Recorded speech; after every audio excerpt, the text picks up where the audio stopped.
الحمدللہ علی کل حال والصلاة والسلام علی صاحب حسن جمال اما بعد فاعوذ باللہ من الشیطان الرجیم بسم اللہ الرحمن الرحیم۔ نہایت واجب الاحترام ناظرین، سامعین، عزیزان محترم، آج الحمدللہ بابرکت دن کا آغاز کر رہے ہیں۔ حضرت علی کرم اللہ تعالی وجہہ الکریم اس روایت کے راوی ہیں۔ نبی کریم صلی اللہ تعالیٰ علیہ وآلہ وسلم کا فرمان ہے کہ جمعۃ المبارک کے دن مجھ پر کثرت سے درود پاک پڑھا کرو، کیونکہ جمعۃ المبارک کے دن اعمال کا ثواب دگنا کر دیا جاتا ہے، اور میرے لیے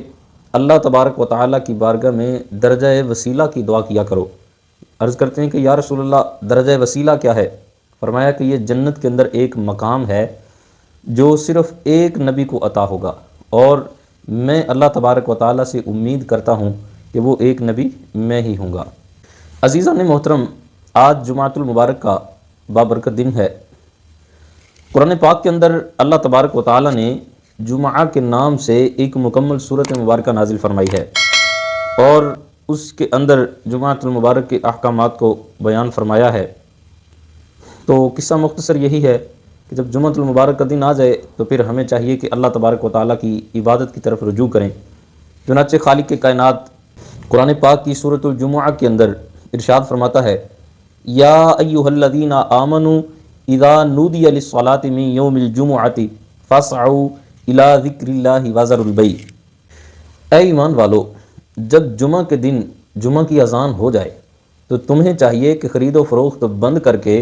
اللہ تعالیٰ کے ذکر کی طرف دوڑو، یعنی جمعۃ المبارک کی نماز ادا کرنے کے لیے پہنچو۔ اس آیت مبارکہ کے اندر اللہ تبارک و تعالیٰ نے مسلمان تاجروں کو خطاب فرمایا کہ جمعۃ المبارک والے دن اکثر لوگ تجارت کی وجہ سے غفلت کر جاتے ہیں اور وہ جمعۃ المبارک کی تیاری میں بہت دیر کر دیتے ہیں۔ ان کے متعلق اللہ تبارک و تعالیٰ نے یہ آیت مبارکہ نازل فرمائی۔ بس اوقات ہم بھی دیکھتے رہتے ہیں کہ کئی تاجر حضرات ایسے بھی ہیں کہ جمعۃ المبارک کا جب وقت ہوتا ہے تو ان کی کوشش یہی ہوتی ہے کہ بس تھوڑی دیر کے بعد چلے جاتے ہیں، ابھی جاتے ہیں، اس طرح کرتے کرتے سوچ یہی ہوتی ہے کہ اب ہماری دکان پہ گاہک آ گیا ہے، اب ہماری چیز بکنے والی ہے، اب ہمارے پاس کافی گاہک کھڑے ہیں۔ تو مطلب ان کی سوچ یہ ہوتی ہے کہ نماز جاتی ہے تو چلی جائے، گاہک نہیں جانا چاہیے۔ تو میرے بھائی، اسی کے بارے میں ہی تو اللہ تعالیٰ فرما رہا ہے کہ جب جمعہ کی اذان آ جائے تو بند کر دو، سب کچھ دکانیں بند کر دو، کاروبار بند کر دو، سب خرید و فروخت چھوڑ دو، میرے ذکر کی طرف دوڑ پڑو۔ اور پھر آخر میں یہ بھی فرمایا، ذالکم خیر لکم ان کنتم تعلمون، اگر یہ تم بات جانو سمجھو تو یہ تمہارے لیے بہتر ہے۔ یعنی کاروبار کو بند کر کے نماز جمعہ کے لیے آ جانا، نماز ادا کرنا، یہ تمہارا کاروبار کرنے سے بہتر ہے، کیونکہ اس کے اندر اللہ تبارک و تعالیٰ نہ جانے کتنے درجے برکت رکھ دے گا۔ اس لیے تمہیں چاہیے کہ اللہ تعالیٰ کے حکم پر عمل کریں۔ فقہائے کرام یہاں تک لکھتے ہیں کہ جب جمعہ کی اذان آ جائے اس کے بعد کاروبار کرنا یہ حرام ہے،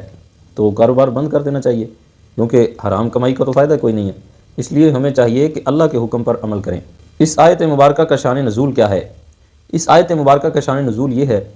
کہ یہودیوں نے مسلمانوں پر 3 باتوں پر فخر کیا تھا۔ سب سے پہلی بات انہوں نے یہ کہی تھی کہ ہمارے پاس کتاب ہے، جبکہ ان کے پاس تو کتاب ہی نہیں ہے اور ان کے پاس کچھ بھی نہیں ہے۔ اور دوسرا دعویٰ یہ کیا تھا کہ ہم اللہ تبارک و تعالیٰ کے بڑے قریبی ہیں، اللہ کے بڑے محبوب ہیں، اللہ ہم سے محبت کرتا ہے، ہم رب سے محبت کرتے ہیں۔ تیسری بات یہ ہے کہ ہمارے پاس یوم السبت یعنی ہفتے کا دن عبادت کے لیے خاص ہے، جبکہ مسلمانوں کے پاس وہ بھی نہیں ہے۔ تو ان باتوں کا رد کرتے ہوئے، ان باتوں کا جواب دیتے ہوئے اللہ تبارک و تعالیٰ نے قرآن کریم کے اندر سب سے پہلی آیت مبارکہ ارشاد فرمائی، مثل الذین حملوا التوراۃ ثم لم يحملوها كمثل الحمار يحمل اسفارا۔ یہودی جو یہ دعویٰ کرتے ہیں کہ اللہ نے ہمیں کتاب دی ہوئی ہے، تو اللہ تعالیٰ فرماتا ہے کہ ان کی مثال ایسی ہے جن کو تورات دی گئی، یعنی یہودیوں کی مثال ایسے ہی ہے، حملوا التوراۃ ثم لم يحملوها كمثل الحمار يحمل اسفارا، کہ جیسے کسی گدھے کے اوپر بہت سارا بوجھ لادا ہوا ہو۔ یعنی کہ یوں سمجھ لیں اس کی مثال کہ اگر کسی گدھے پر کتابیں رکھ دی جائیں، کتابوں کے اندر علم بہت سارا ہے، اب وہ کتابیں اگر کسی گدھے کے اوپر لاد دی جائیں، گدھا تو صرف اس کا وزن اٹھا سکتا ہے، گدھا ان کتابوں کے علم سے کوئی نفع حاصل نہیں کر سکتا۔ یہودیوں کی مثال ایسی ہے کہ تورات ان کے پاس موجود تو ہے، لیکن وہ اس سے کوئی نفع نہیں اٹھاتے، یعنی اس کے اندر جو کچھ لکھا ہوا ہے اس پر عمل نہیں کرتے، تو بے عملی ہے۔ اللہ تعالیٰ فرماتا ہے کہ کتاب تو ہے لیکن اس پر عمل نہیں ہے، گویا ایسے ہی ہے جیسے گدھا کتابیں اٹھا کے جا رہا ہے، اب اس کو نہ کتابوں سے فائدہ ہے، ایسے ہی یہودیوں کو بھی اس کتاب سے کوئی فائدہ نہیں ہے۔ دوسرا جو انہوں نے دعویٰ کیا کہ ہم اللہ تعالیٰ کے بڑے قریبی ہیں، اللہ کے بڑے محبوب ہیں، اللہ ہم سے محبت کرتا ہے، ہم رب سے محبت کرتے ہیں، ہم تو جنتی ہیں، ہم کیوں دین اسلام کو قبول کریں؟ اس کا رد کرتے ہوئے اللہ تعالیٰ نے سورۃ الجمعہ کے اندر ہی ارشاد فرمایا، قُلْ يَا أَيُّهَا الَّذِينَ هَادُوا إِن زَعَمْتُمْ أَنَّكُمْ أَوْلِيَاءُ لِلَّهِ مِن دُونِ النَّاسِ فَتَمَنَّوُا الْمَوْتَ إِن كُنتُمْ صَادِقِينَ۔ اے حبیب آپ ان کو یہ ارشاد فرما دیجئے کہ واقعی اگر تم آپ اپنے دعوے میں سچے ہو، قُلْ يَا أَيُّهَا الَّذِينَ هَادُوا، اے یہودیو اگر تم اپنے دعوے کے اندر سچے ہو تو فرمایا کہ چلو پھر موت کی تمنا کرو تاکہ موت کے بعد پتہ چل جائے کھوٹا اور کھرا کیا ہے، سچا اور جھوٹا کون ہے۔ پھر انہوں نے جو یہ بات کی تھی کہ ہم مسلمانوں پر تیسری بات پر فخر کرتے ہیں کہ اللہ نے ہمارے لیے تو ہفتے میں ایک دن عبادت کے لیے خاص کیا ہے، مسلمانوں کے پاس تو وہ بھی نہیں ہے، اس کا رد کرتے ہوئے پھر اللہ تعالیٰ نے یہ آیت مبارکہ نازل فرمائی، یا ایھا الذین آمنوا اذا نودی للصلاۃ من یوم الجمعۃ فاسعوا الی ذکر اللہ وذروا البیع، کہ اے ایمان والو جب جمعہ کی اذان ہو جائے تو کاروبار بند کر کے مسجدوں کی طرف چلے جایا کرو۔ تو اس آیت مبارکہ کے اندر اللہ تبارک و تعالیٰ نے یہی بیان فرمایا کہ جمعۃ المبارک کا جو دن ہے یہ مسلمانوں کی عبادت کے لیے خاص ہے۔ تو اب میرے بھائیوں ذرا غور کریں کہ جب جس طرح اتوار کا دن عیسائیوں کی عبادت کے لیے خاص ہے، اسی طرح ہفتے کا دن یہودیوں کی عبادت کے لیے خاص ہے، تو اتوار کا دن جب آتا ہے تو عیسائی صبح کے وقت ہی عبادت گاہوں کی طرف نکل پڑتے ہیں، اسی طرح ہی یہودی۔ لیکن ایک مسلمان ہے کہ جو اس چیز کا انتظار کرتا ہے کہ جب جمعہ کی اذان ہو جاتی ہے اس کے بعد خطیب ممبر پہ آ جاتا ہے، واعظ و نصیحت کرتا ہے، ہم اپنا کاروبار کر رہے ہوتے ہیں، ہم سوچتے ہیں کہ جب تقریر ختم ہوگی، بیان ختم ہوگا، مولوی صاحب خاموش ہوں گے تو اس کے بعد ہم چلے جائیں گے، تو جلدی جلدی میں جا کر پھر اکڑ دکڑ مار کر، کوئی لوگ تو ایسے بھی ہیں کہ جو خطبے میں بھی شامل نہیں ہوتے، خطبے کے بعد آتے ہیں، سنتیں بھی گئی، سب کچھ گیا، جلدی جلدی میں آ کے بس کچھ رکعت ملی کچھ نہ ملی، اس کو پڑھا کے ویسے ہی چل دیا۔ بھئی یہ کوئی عبادت کا لطف نہیں ہے۔ تو اللہ کی عبادت کے اندر جو اللہ پاک نے لطف رکھا ہے، جو برکت رکھی ہے، حقیقت میں وہ اسی وقت ہی نصیب ہو سکتی ہے کہ جس وقت ہم اللہ تبارک و تعالیٰ کی عبادت دل لگی کے ساتھ کریں گے، اللہ کی بارگاہ میں سر جھکائیں گے، وقت دیں گے۔ تو طریقہ تو اصل میں یہ ہونا چاہیے کہ جیسے ہی اذان آئے اس سے پہلے ہم ریڈی ہو چکے ہوں، نہا کر غسل کر کے اچھے کپڑے پہن کر سرکار کی پیاری پیاری سنتوں کو ادا کر کے ہم مسجد کی طرف چلے جائیں، مسجد میں جا کر بیٹھیں، واعظ و نصیحت سنیں، کیونکہ اس کے بارے میں بنیاد الطالبین کے اندر لکھا ہوا ہے کہ گھڑی بھر کے لیے کسی علم کی مجلس میں بیٹھنا، واعظ کی مجلس میں بیٹھنا 1000 رکعت نوافل ادا کرنے سے بہتر ہے۔ تو ہم اس دن کو ضائع کر لیتے ہیں۔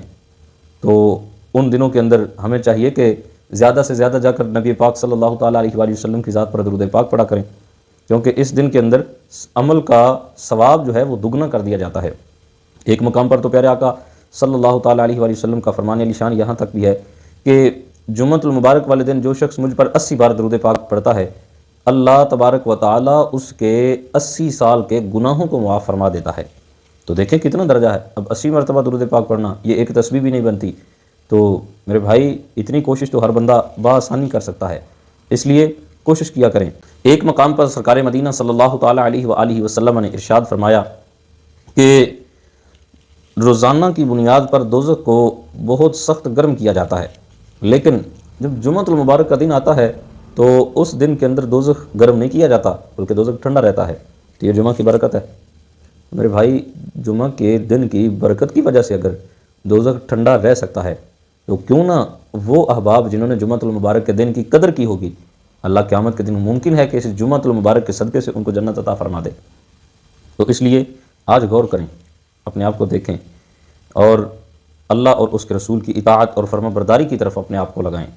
قوم کس طرف چل پڑی ہے؟ پریشانیاں نہ آئیں تو پھر کیا ہو، مصیبتیں نہ آئیں تو کیا ہو، نت نئے رونے روتے ہیں، کوئی نہ کوئی نئی بلا آ جاتی ہے، نئی مصیبت ہم پہ سوار ہوتی ہے۔ تو